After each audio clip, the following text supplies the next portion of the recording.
오늘도 말씀 주십사고 기도하겠습니다. 창세기 11장 27절부터 12장 20절을 가지고 약속의 땅이라는 제목으로 말씀을 드리겠습니다.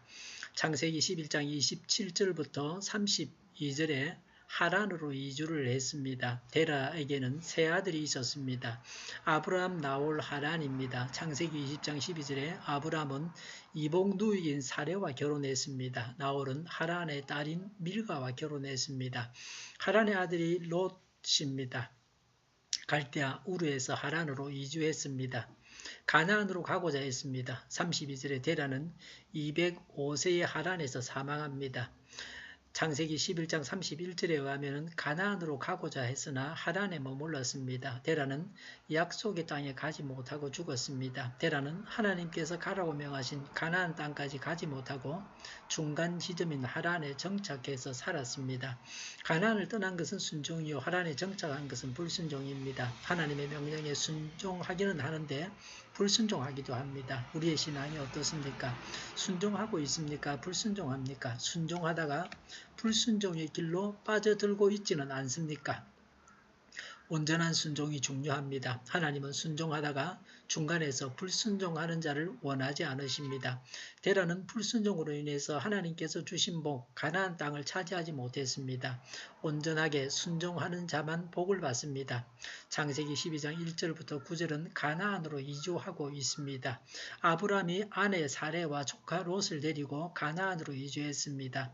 1절에 하나님은 내가 보여주는 땅으로 가라고 지시하셨습니다. 2절과 3절에서 하나님께서 주시는 복은 2절에 보니까 큰 민족이 되는 것입니다. 그리고 또 2절에 이름을 크게 떨치는 것입니다. 그리고 또 2절과 3절에 복의 근원이 된다고 했습니다. 5절에 가나안 땅에 도착했습니다. 6절에 보면 가나안 사람들이 거주하고 있었습니다. 7절에 하나님께서 이 땅을 내 손에서 주겠다고, 내 자손에게 주겠다고 말씀하셨습니다. 7절에 세겜에서 하나님께 제단을 쌓아서 바쳤습니다. 8절에 베델과 아이 사이에서 제단을 쌓아서 예배를 드렸습니다. 9절에 남쪽으로 가서 네겝에 이르렀습니다. 하나님께서 보여주시는 땅으로 가서 가나안에 도착했습니다. 하나님께서 보여주시는 땅은 어렴풋이 알지만 가서 구체적으로 지시를 받아야 할 땅입니다. 천국입니다. 영생이 이와 같습니다. 하나님께서 주시는 복은 큰 민족을 이루고 이름이 유명해지고 복의 근원이 되는 것입니다. 거창하고 대단한 것입니다. 하나님께서 주시는 약속, 복은 영생입니다. 완전한 천국입니다. 하나님, 예수님 안에서 만족하는 것입니다. 생수의 강이 넘쳐 흐르는 것입니다. 다시 목마르지 않는 것입니다. 7절에 단을 쌓고 하나님의 이름을 불렀습니다. 하나님을 예배하는 아브라함입니다. 현실은 어떠합니까? 약속의 땅에 도착했으나 가나안에 사람이 이미 살고 있었습니다. 그 땅에 기근이 왔습니다. 하나님의 복과 아브라함의 현실은 판이합니다. 우리의 현실이 이러합니까? 예수님 안에서 영생을 얻고 천국을 경험하기보다는 비참한 현실, 고민과 문제로 가득한 생활입니까? 하나님의 약속을 믿고 기다리는 자가 받아 누립니다. 신앙의 세계는 미지의 세계입니다. 지시한 땅이 아니라 지시할 땅입니다. 지금 하나님의 지시를 받음으로 이 약속의 땅을 온전히 소유합니다. 또 지금은 유대인이 가나안을 소유하고 있습니다. 하나님의 약속을 믿고 살아감으로 하나님께서 예비하신 복을 받아서 누리게 합니다. 이집트로 피신을 했습니다. 10절에 보니까 기근을 피하여 이집트로 이주했습니다.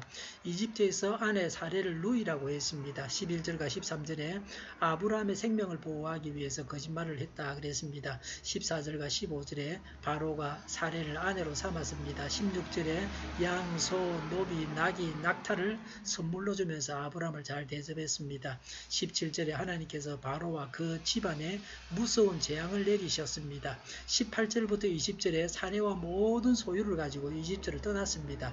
아브라함과 사레는 이복 형제입니다. 아내라는 사실을 숨겼습니다. 어떤 사실을 숨기지 않습니까? 사람을 두려워하면 올무에 걸립니다. 전도할 때에 사람을 두려워하면 안 됩니다.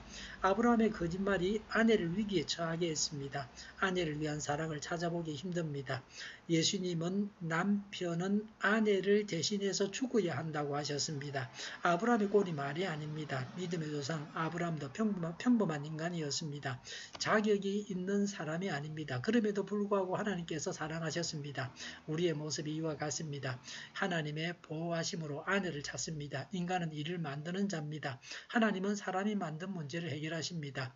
우리가 은혜 가운데 살고 있습니다. 범사에 보호하시며 인도하시는 하나님을 찬양합시다. 하나님의 약속을 믿고 하나님의 자녀답게 담대하게 세상을 살아가야 되겠습니다.